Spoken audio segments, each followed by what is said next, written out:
Okay, so I'm going to introduce our next speakers, which I'm really excited about this. Christopher Moore and John Burks.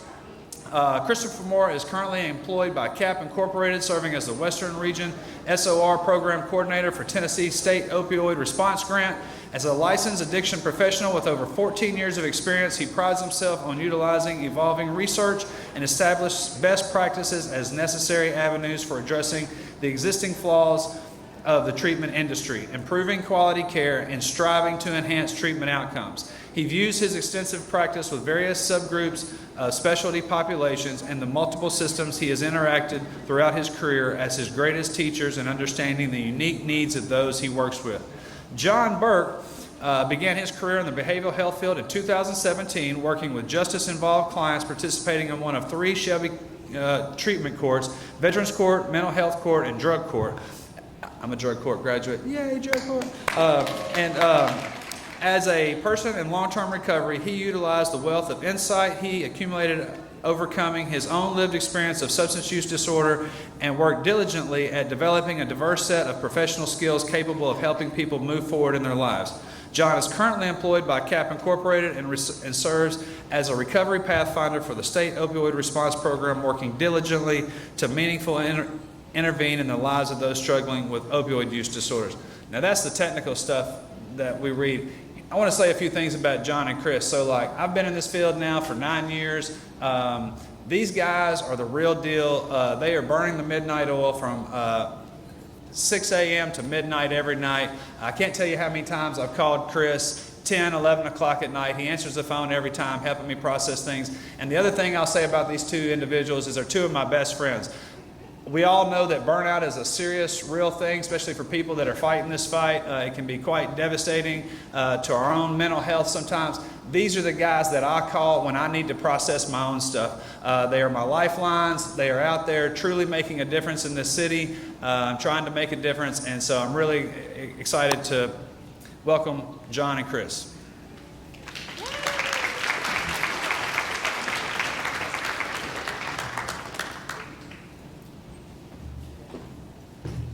Good afternoon. Good afternoon. I was in the bathroom and a young man was in the mirror as I was washing my hands. And he was kind of doing this thing with his hair.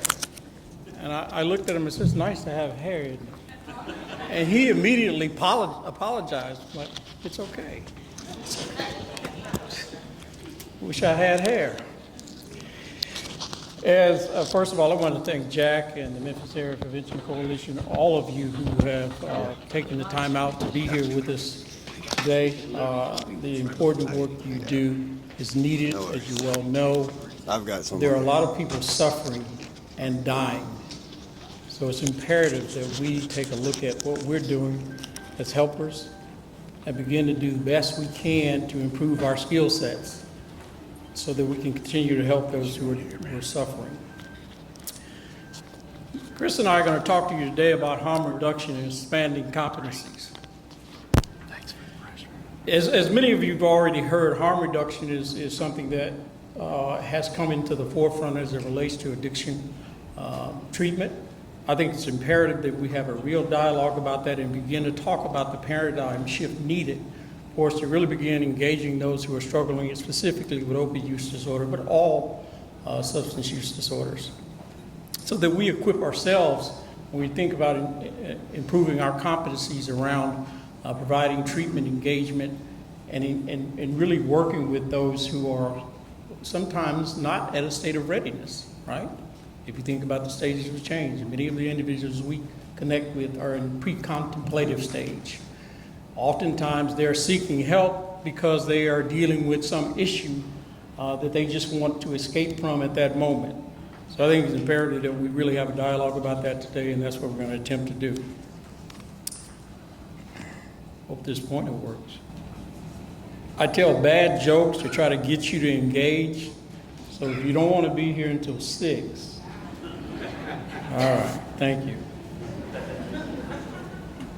What are our learning objectives? We're going to define for you harm reduction. We're going to talk about the historical significance and relevance of harm reductions, dangers of the either-or mentality that sometimes exists within our field.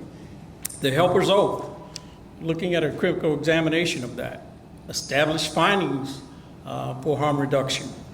Some of the challenges that you've all heard about today, stigma. We're going to talk about skill deficits. I think it's important that we begin practicing harm reduction wherever you may be offering services to those who are struggling with substance use. Training is critical. And environmental supports, access to safe spaces and resources remains a challenge for many of those who are struggling. The wave of the epidemic. The opioid epidemic is a serious public health crisis. I don't need to tell any of you that. It's a fact. It's in the news daily. It's claimed the lives of thousands of people in the United States and, quite frankly, across the world.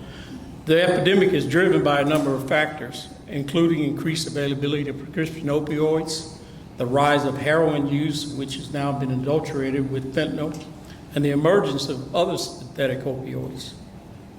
The number of overdose deaths related to prescription opioids has declined over the years. But the number of overdose deaths related to synthetic opiates, laced heroin, etc., has continued to increase. It's devastating lives, ladies and gentlemen. And when I say lives, we have to remember that those who are coming to us for help are not only devastated, but we got to think about down the line, if you will, as it relates to their families.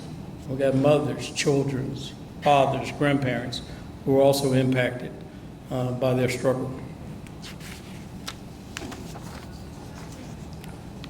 It's a humanitarian crisis.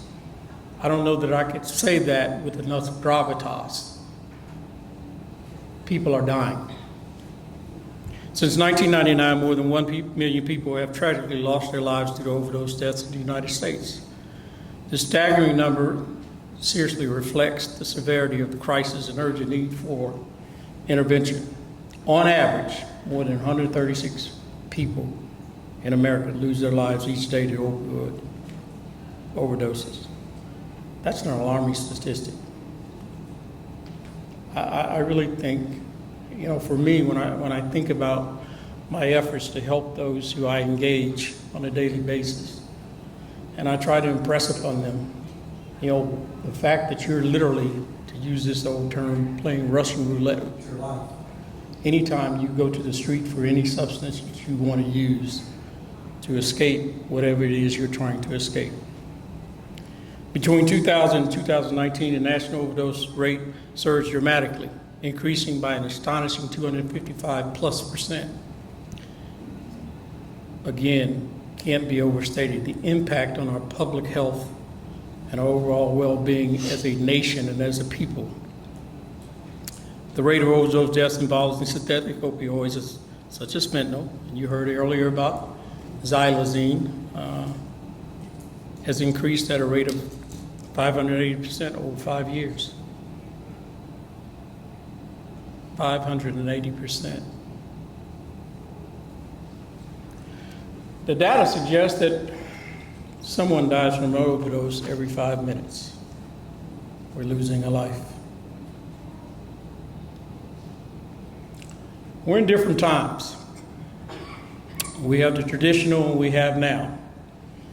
In the past, substance users often trusted that illicit drugs were safe. They could, for the most part, go get something from whomever they purchased it from, and they have some reasonable idea that it was going to do what it was intended to do. They wouldn't die from it. This assumption is no longer valid. The rise of contaminated substances across the nation, and certainly here in Shelby County, such as fentanyl, xylazine, it's real.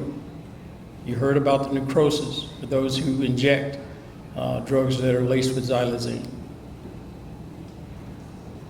Substance use often developed a predictable experience for those who would go out and purchase drugs on the street. Now, that is not the case. They buy something, that could be the last time they purchase something off the street. That could be the last time they take their breath after that use. Substance users sometimes experience prolonged windows of motivation in the past. Again, that's not the case. Because if we don't intervene when they come to us for help, the next time they go out may be the last time we had an opportunity to have a chance to talk to them about treatment. What we all do here in this room. Historically, treatment approaches were rooted in abstinence-based models. This approach does not suit everyone. Speaking from my own personal experience, it was, God willing, I'll have 9 years in a few months.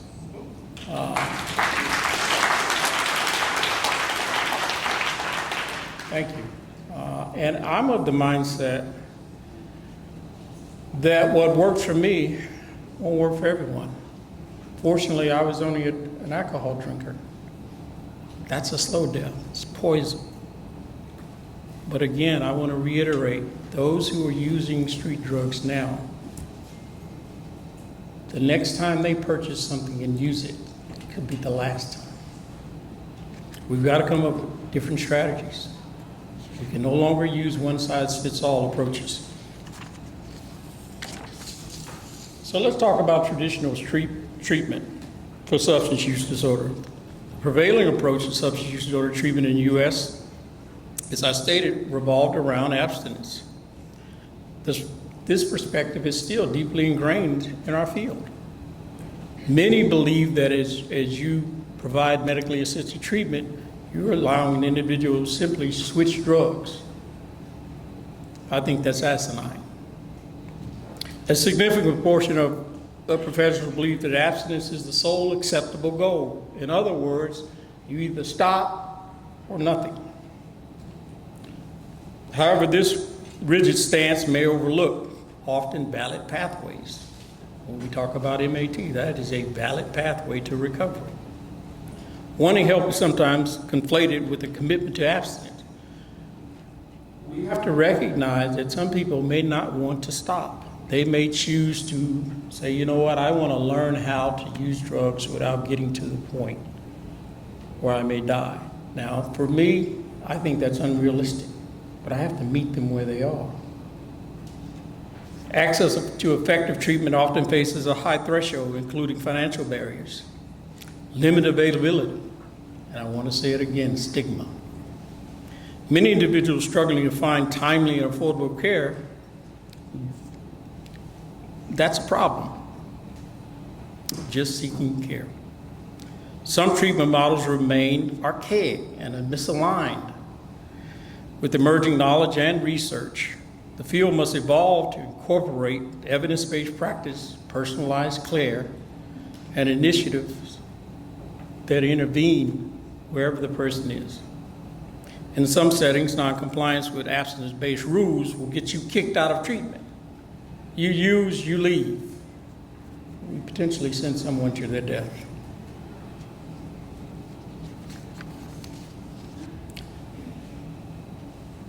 Social determinants of health. I dare say, you correct me if I'm wrong, all of you woke up somewhere this morning, you were in a bed, you were warm, whether you chose to eat or not, you had something that you could eat, you had running water, you had clothing that you could go to the closet and put on and choose, and I dare say many of you drove here. I want you to think about that as we talk about social determinants of health. That's an intricate interaction of biological, social, psychological, and environmental factors. We've got to begin to understand the complexities around that as it relates to those we serve. Social determinants of health significantly shape an individual's acceptability to substance use. Traumatic experiences, adverse childhood experiences, and social context play a pivotal role. Addressing trauma and social determinants of health is where we've got to start. Poverty and unemployment. Some of you, if you recall, the statistics around the poverty level here in Shelby County. There are some areas of this county you go in, it looks like a war zone. I'll give you another tidbit. I arrived here some 32 years ago. There's an area of Memphis called New Chicago. It literally looks like a war zone. And ladies and gentlemen, it has not changed since the 30 years I've been here. I want you to think about that. And what's more important is not just the adults that are suffering in those kinds of communities, but I want you to think about the children who are not provided an option. They don't get a say in that. I don't know about any of you in the audience, but I didn't get to choose who my parents were. I had to deal with some abandonment issues. Yes, my grandparents raised me, but those are people who were born in 1918, so I'm a kid from the 1970s. And while I won't tell you my story, I want you to understand the dramatic differences in how people are reared and the experiences they have in these various communities. They're struggling with just simply how to put food on the table, how to keep a child from being shot. Again, social determinants of health, trauma, discrimination. Those are real, ladies and gentlemen, real issues that some of our clients deal with. We've got to think about the social isolation also that impacts those who we deal with.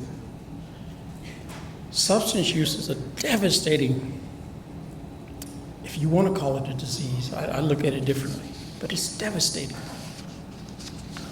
It causes you to isolate. It causes you to withdraw. Some of the self-talk that you engage in when you're struggling with substance use, you don't have that kind of time. I can't share that with you, but I want to impress upon you what you're dealing with when you're engaging with someone struggling with substance use. That person is suffering at a level, if you haven't experienced it, you can't understand. And that's not to make an excuse for them. I'm simply trying to impress upon you the need to reach them at a deeper level. Substance use disorder exacerbate health disparities. Marginalized communities face additional barriers to treatment, perpetuating inequities. Culturally competent and inclusive approaches are essential. Effective interventions must be considered. A wealth of critical factors, as I mentioned, economic status, education, employment, social connections, and trauma history. We've got to understand that. We've got to take a personalized approach, a holistic approach to dealing with those we serve.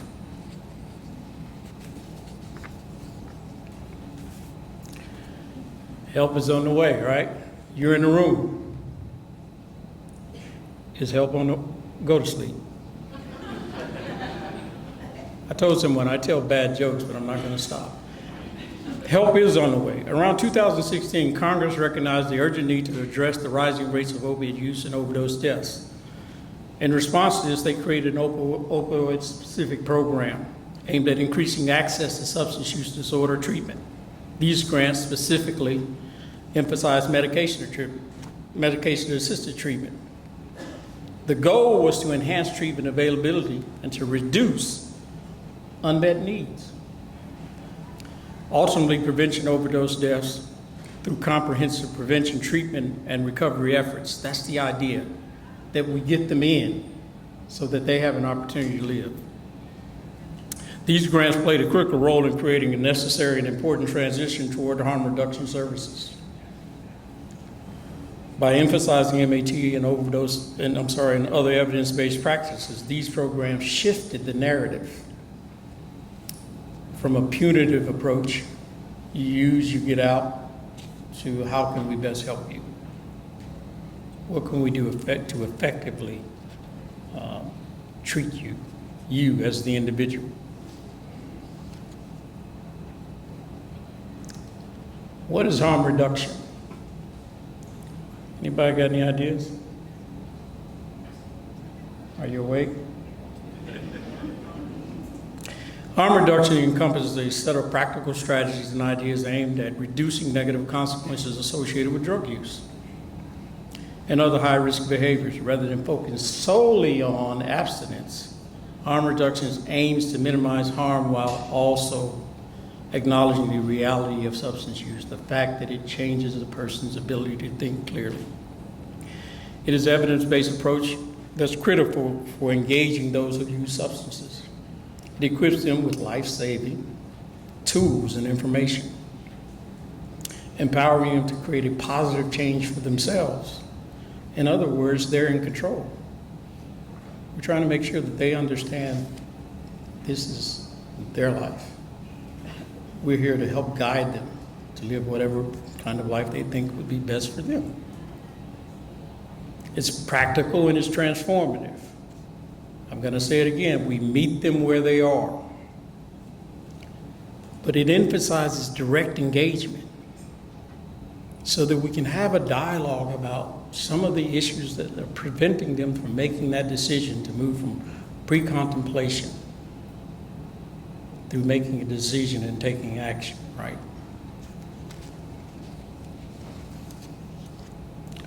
Here's some examples of harm reduction. Some of you in this room smoke. I have a gentleman who I love dearly, and I often talk to him about smoking, and I don't mind telling you, he's standing on the stage with me. It's me. He all do references. But I vape, harm reduction. He vapes. So now you know why I pointed that out. But I'll allow you, please excuse me, I was never a smoker, but quite frankly, I was a heavy drinker. So obviously, I know something about harming yourself. But think about some of the harm reduction practices we engage in every day, right? That was talked about earlier. Sunscreen, right? The idea is that you put sunscreen on, the harm from UV rays, you'll be protected from those, so you don't get skin cancer. Seat belts. It's the law. Anybody in this room drive without a seat belt? You're not going to tell us. Oh, I got a few hands up. It's the law. Speed limits are set so that potentially we can save lives because people are practicing safe driving habits. Birth control is a form of harm reduction, right? It helps prevent unintended pregnancies, spread of sexually transmitted diseases, and I'll go back to cigarette filters, right? The idea was that it would lessen the tar and other contaminants that you take into your lungs. My apologies for those who smoke. I'm an advocate for not smoking. It can reduce the longevity of your life, right? Harm reduction. Evidence of harm reduction interventions. Does it really work? Harm reduction methods have been proved more effective at reducing substance use in the short term compared to abstinence-based programs, right? I'll give you another snippet of my own history. That gentleman was going to put me out of treatment over 8 years ago because I drank while in treatment. It was their hard and fast rule. You use, you leave, period. Ladies and gentlemen, had they put me on the street, I dare say I likely would not be standing here today. I believe that wholeheartedly. Dozens of controlled studies demonstrate that harm reduction has long-term benefits among using college students as an example. We're in a college. Even those who meet criteria for substance use disorder, by acknowledging the realities of student life and promoting responsible choices. Harm reduction. Maybe you can't get them to stop drinking every day, but maybe you get them to lessen the times they drink. Maybe they start off with, you know what, I'm only going to drink when I go to parties. So you're planting a seed. I want you to think about that. Brief interventions often work in the workplace, right? Proven effective in decreasing drinking among the working population. Improving attitudes towards changing the thought of using while in the workplace. We got to think about housing. Again, social determinants of health. There are many sober living houses across our nation, and some in Shelby County, who are reluctant to bring those in who are using medications to help them deal with their substance use disorder. We've got syringe services. Jack and his team do a phenomenal job, and I seriously mean this. Please give them a hand because they're out there every day.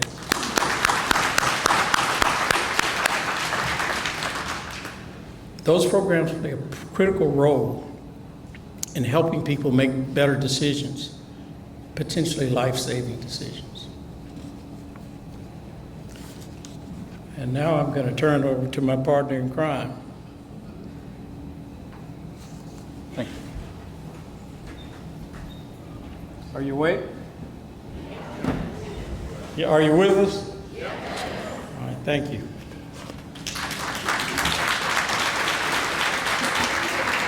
Burke, we're not done. So I'm probably going to talk a little bit faster than Mr. Burke. He has much more self-control than I do, and so he's much more paced, evidenced by me being a smoker and him not. However, so you heard Mr. Burke talk about harm reduction, gave some examples, and so back around 2017, 2018, these were some of the examples of services being rolled out in Shelby County. All of these strategies are harm reduction approaches. Some of them have been around much longer. As you go down the list, what you will generally tend to see is an intensified controversy as you move down that list. Condom distribution, HIV testing, hepatitis prevention, these things are norms now, and nobody really opposes those kind of strategies. Substance abuse prevention, sure, we need that all day long. But when we begin to talk about Narcan distribution, fentanyl test strips, syringe service programs, and medication-assisted treatment, that is where the great controversy that's often unspoken of in this field exists. And so as we were rolling out these programs, and back around 2018, I'll never forget attending a needs assessment for the Shelby County community. And as I sat there and the state representatives began to discuss this rollout of medication-assisted treatment and other harm reduction services, I'll never forget sitting there, and so many professionals began to use language such as, oh, we're going to have professional drug dealers in our community. Other things were, this is a promotion of drug use. This is going to increase crime. Now, what was so concerning about that moment that I sat there and heard all of this different feedback from so many people that I knew I was going to have to rely on and trust to help in this endeavor we were on, was everyone was so quick and glad to have an opinion, but nobody seemed really locked into doing the work to be informed, because we already knew there was existing data and research that showed syringe service programs, right? People are 5 times more likely to enter treatment as a result of being a client of those programs. However, what was easy to assume and shout from the mountaintop was, oh, we're going to increase crime. Oh, we're helping them stay the same. And so what we often encounter when we start talking about harm reduction, medication-assisted treatment, is just a lot of ideas based in fear and misunderstanding about what we are actually doing in trying to connect with people and intervene in their lives, regardless of where they are on that readiness to change spectrum. So what we got to see early on was that there were going to be a lot of professionals that just were going to fight us at every turn in the process. These were some of the challenges rolling out. The first few are related to the client population, individuals who were opiate dependent, challenges negotiating demands, high threshold programs, right? And a lot of our clients just were not going to be able to step into those scenarios and be successful. Unmet needs, people falling through the crack, skill deficits, low retention rates.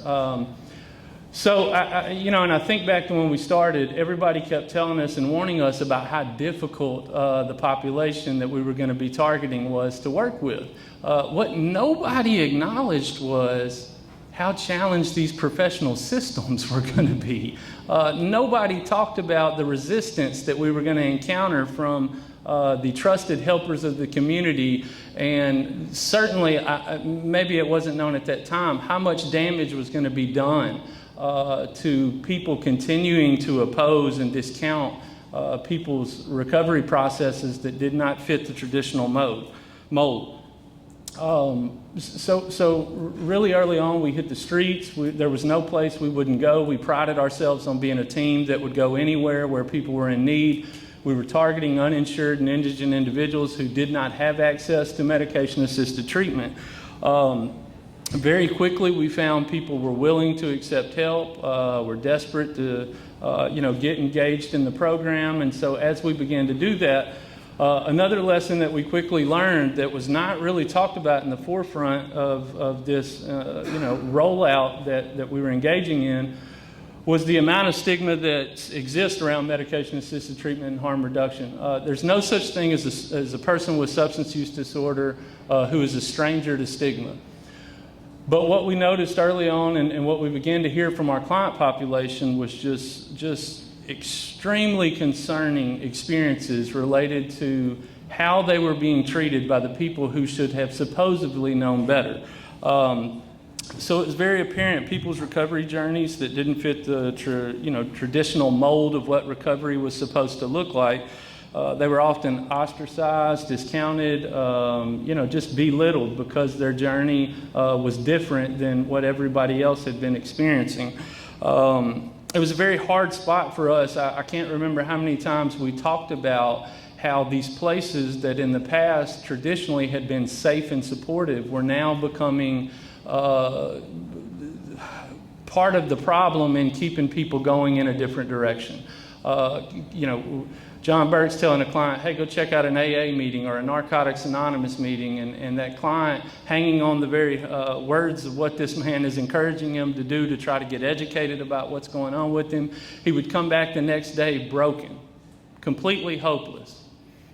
And we would start to unpack what's going on, how did that meeting experience go for you, and I can't tell you how painful it was to sit in front of someone who you encourage to get active, explore some recovery support out in the community, and they come back and begin to break down telling you, them folks told me I wasn't clean.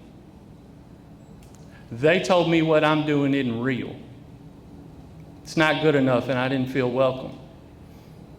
And so it's quite the task to know we've got to get people connected, but when we started assessing the resources that existed in this community, there just weren't a lot of safe places to send people.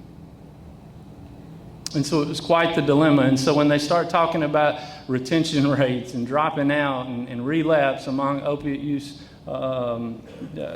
individuals with opiate use disorder, there's some important things to think about that often aren't admitted. Another equally difficult thing was the amount of professionals who just absolutely refused to acknowledge evidence-based practice. There was plentiful research that showed what we were trying to do and why we were trying to do it was an effective way of engaging people, keeping people alive, creating space for them to figure things out through this complex phenomenon of addiction that we know we've struggled with for way too long. However, what we generally found was that professionals were just as guilty as the people in recovery support rooms, 12-step meetings. It was not uncommon to hear people again told, you don't want to stop getting high. That's the only reason you want medicine. Your recovery doesn't count. In fact, last week, I had to go to war, which I always like to do. A behavior tech was facilitating a meeting in a treatment program. And this client begins to tell me, man, he was going around the room and he was asking everybody, how long you been sober? How long you been in the program? And when he got to our clients on Suboxone, guess what he said? Oh, you don't count. Imagine 5 years into a rollout of medication-assisted treatment in the Shelby County community, various partners, and some of the places who are doing MAT still have people inside the walls doing the most harm. See, because I can help you go to an AA meeting and say, hey, them folks are uneducated and they don't know what they don't know. But imagine the impact of me sending a vulnerable and fragile person inside the place that is supposed to be trusted to help, and yet they're telling you,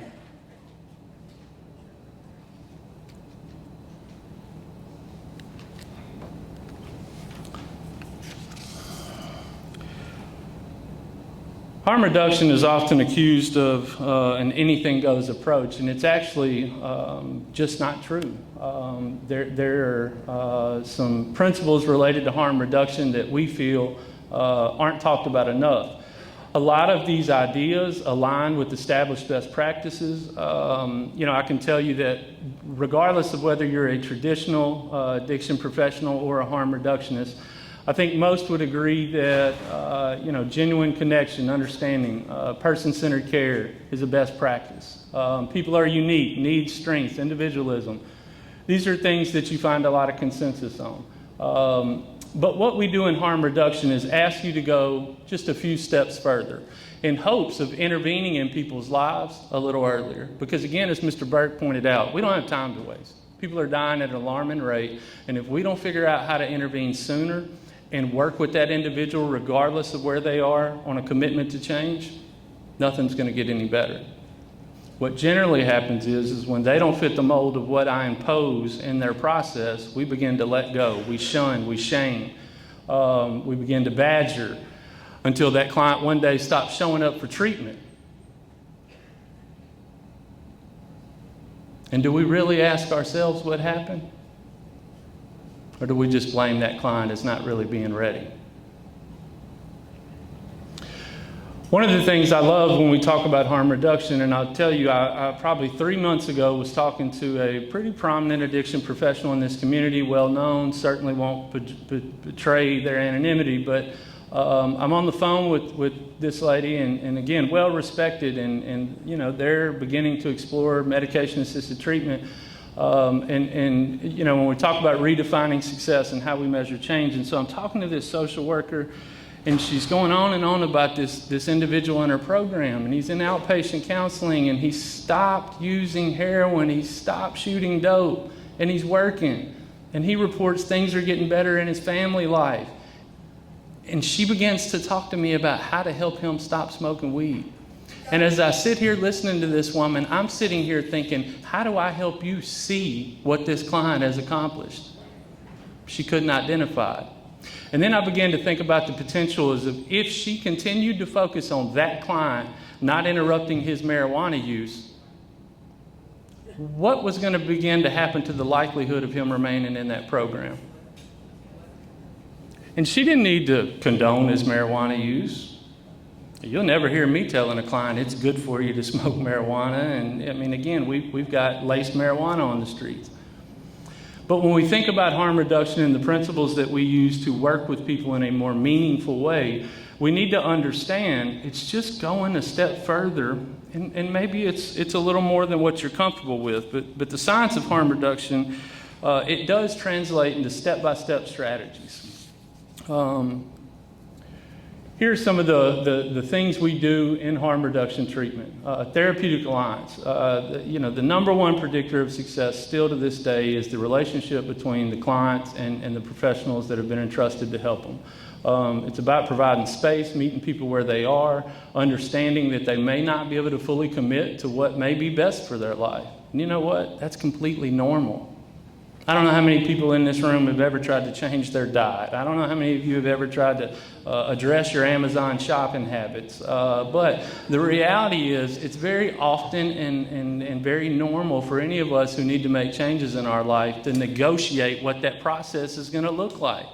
And if we continue to shoot from the hip and judge people because they're not willing to start at that level 10 change instead of that level 3 change, don't keep asking why we're not getting any better reducing overdose rates.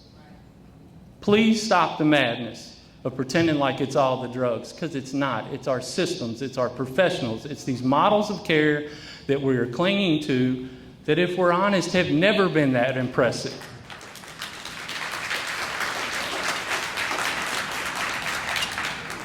Corrective emotional experiences. People begin to heal when they're accepted as they are without the demand of being anybody else.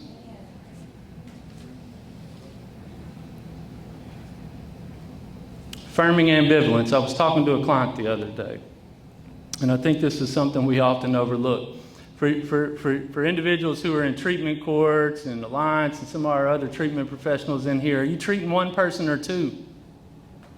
Marissa, are you treating one or two? Because if you're only treating that person that wants to be clean and sober and not working with that individual who still very normally wants to keep getting high, you can't provide holistic care. But there's this trend in our field as of the last few years of wanting treatment to be easy. But if treatment's easy, nothing's really changing, Ty. Conformity, compliance aren't always necessarily in line with authenticity. And so because of how we frame what recovery is and what it looks like, pre-harm reduction and medication-assisted treatment, what you have is a large system of individuals wanting to be better but afraid to be themselves to you as a professional. Because Marissa, all you've done is told me how drugs have ruined my life and caused all this harm. And you're the expert. And my God, what could it mean if I told you, despite all that, I still got that itch? Maybe it means I want to get high. Maybe it means I have no chance of changing. But if you ain't done the work to create space for me to be authentic, open, and not be afraid of the judgment that could come, which frankly still occurs daily within the walls of these systems that we have, don't talk to me why the numbers ain't changing. And stop expecting that they will until we do the work. Because it's our job to be in the lead on creating a better system for these people. People don't deserve to suffer just because they're not willing to let go of certain things that you may know are problematic. I dare say if I had a magnifying glass to the room, lives of the people in this room, I'd probably find some problematic things in your life. Is it okay if I sit here and judge you? Probably not. And does it help you change? Does it help you move towards a better state? Casting judgment and condemning you for being the totally flawed human being that we all are. Assessing risk, that's another one that's important. And if you can start to play with this idea and how you work with other people, that's what helps move people towards healthier states and harm reduction. Yeah, we can start with you not shooting dope. We're not going to agree with you that smoking marijuana is safe for you, but what we are going to do is create this space where it's okay for now until it's not okay with you. And when I can hang in there with you until that moment, Ty, then I'm doing treatment. Because is it about what I want, Marissa, or is it about what you need? Is it about what you believe is going to help you change your life? Positive change goals. A lot of times we got to build little successes, y'all. I know that there are clients that we work with who can't take on significant tasks early on in the healing process. But if I can respond appropriately and acknowledge how big of a deal it is you keep making your appointments as scheduled, guess what I start doing? Helping you feel more confident, right? Self-efficacy. Maybe I can. And then we start seeing people make real strides in their process. Now, I say all those things, and I tell you, anytime we try to educate other professionals and start having some dialogue, and we emphasize, hey, ignorance kills, this is what they come back with, and a few other speakers have referenced these things. They're just trading addictions. It hinders the recovery process. Abstinence is better. You are obligated to be informed in 2023. You are obligated to be informed. It's okay if you don't know. It's not okay to not ask questions and figure it out. We know MAP bridges biological and behavioral components. We know stabilization of brain chemistry. We are trying to avoid euphoria. Now, I will give y'all this to the naysayers of harm reduction and medication-assisted treatment. Yes, it is possible that MAT providers can overprescribe just as irresponsibly as the doctors who helped start this thing from the jump. But to use that to confirm the bias and negative ideas you have about harm reduction and medication-assisted treatment is just outright dangerous. Because yes, you'll find some cases where you say, I ain't comfortable with that, Professor Reed. But if you're willing to step out of your bias, there's endless amounts of people whose lives are different, better, and transformed because of harm reduction and medication-assisted treatment. What I would ask is, are you right-sized enough to admit maybe you were wrong? The hard thing to do. Real quick before we move on, and I know we're getting out of time, I'll tell you a funny thing about this. I've worked in this field for probably longer than anybody's ever wanted me to be around. You know, where we were referencing some of the problems with the 12-step programs, there were some beautiful programs that stepped to the occasion, rose to the occasion and said, we're going to create better places for these individuals to belong. So we had Heroin Anonymous arise, and there's some people in this room that were instrumental in getting that thing going. Round of applause. You know, people are better because of the work that y'all have done. Smart Recovery, you know, John Burke is a Smart Recovery facilitator and works diligently after 12-hour days and takes time away from his grandchildren just to ensure that there is a place that exists where people can come no matter who they are and what their journey looks like, and we can talk about cognitive behavioral therapy, motivational interviewing, and help people move forward based on scientifically proven methods to help people grow. So one of the guy I used to run the streets with back in my active addiction, he says, Chris, will you come give me my medallion? I'm celebrating a year at HA, and I said, man, I'd be honored. And so I go to this meeting, and I was so impressed. There was standing room only, and as I was sitting there, I saw a colleague. And this guy got sober around the time I did back in 2006, and we both started kind of working in the field. Haven't seen him in 10 years, but here he was, and I thought, wow, you're in here with this community, and so I think he gives 2 or 3 people their medallions that night, and he even celebrates an anniversary that night. And this guy is just praising all of these individuals in this room, and it was just such a beautiful night. And after the meeting, I approach him, and we're catching up, and he says, hey, Chris, what are you doing nowadays, man? I said, man, we're just involved in this harm reduction front, medication-assisted treatment programs, and there he goes, real quick.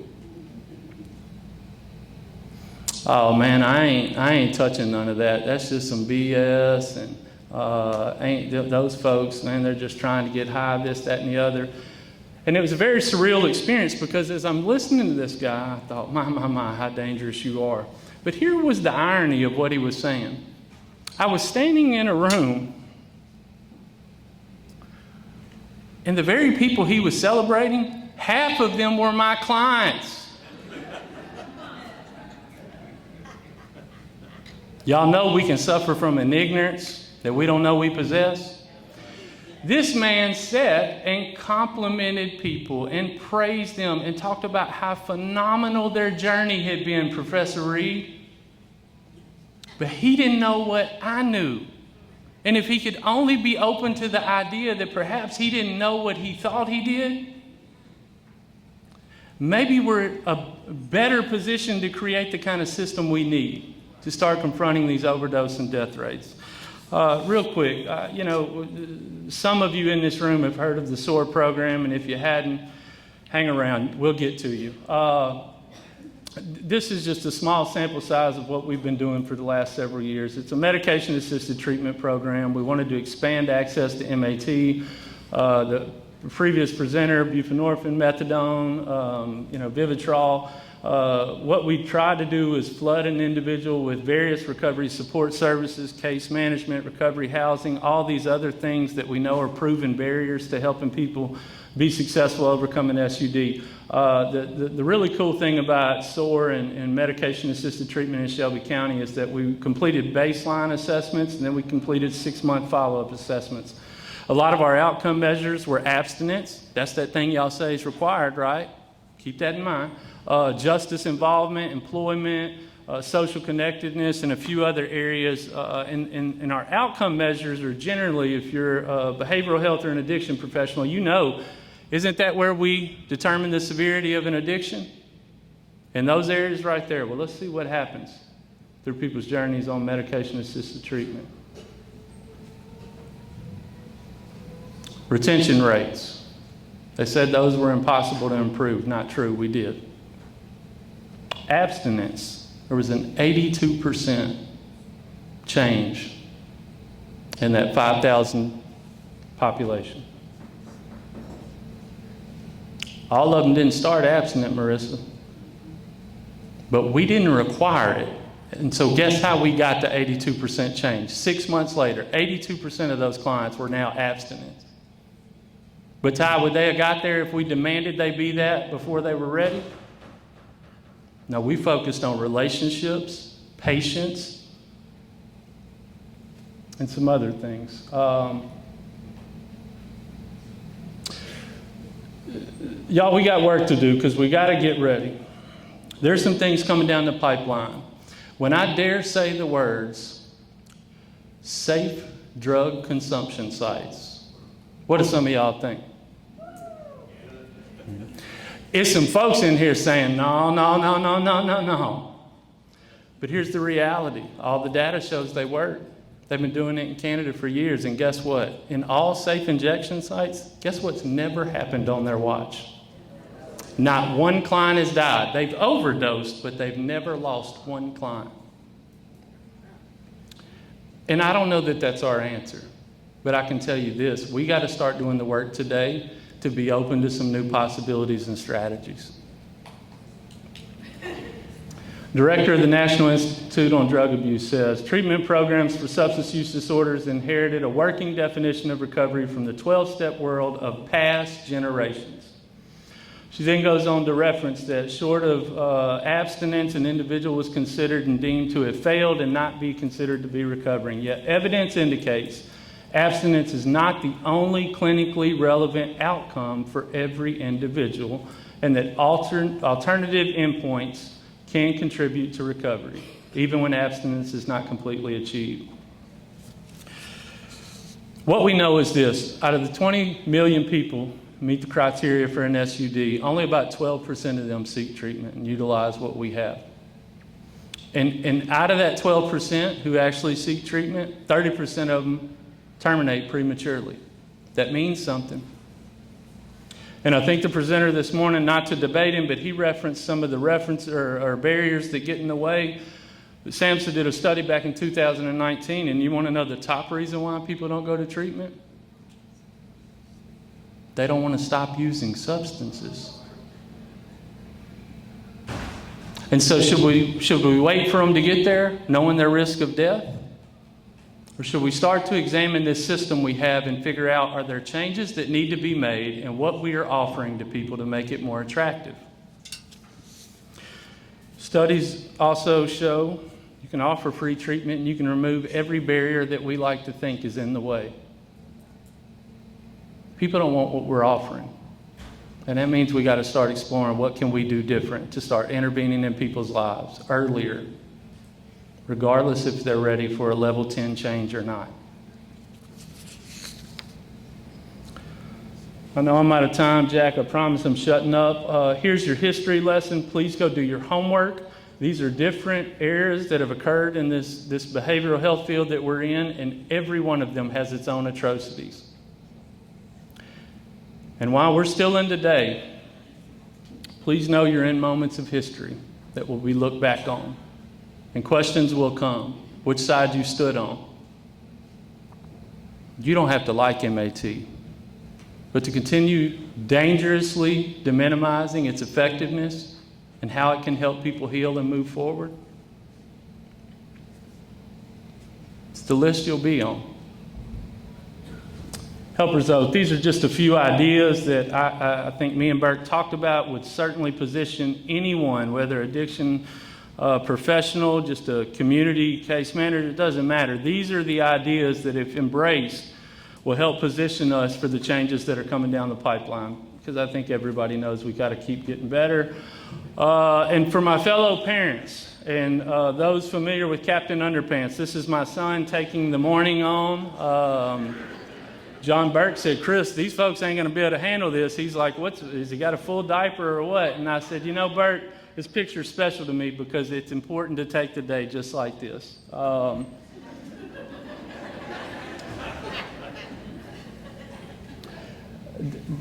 Heroes never know what they'll become, but they arise because they refuse to ignore need, and they find the courage to act on the behalf of something or someone else. And so I, in closing, would ask you this.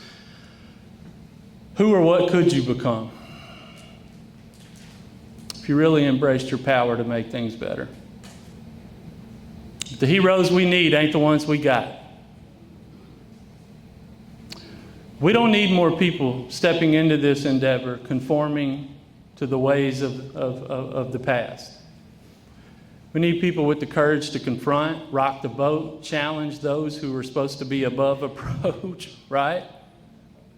Come to work every day, Marissa, knowing it may be my last in this role.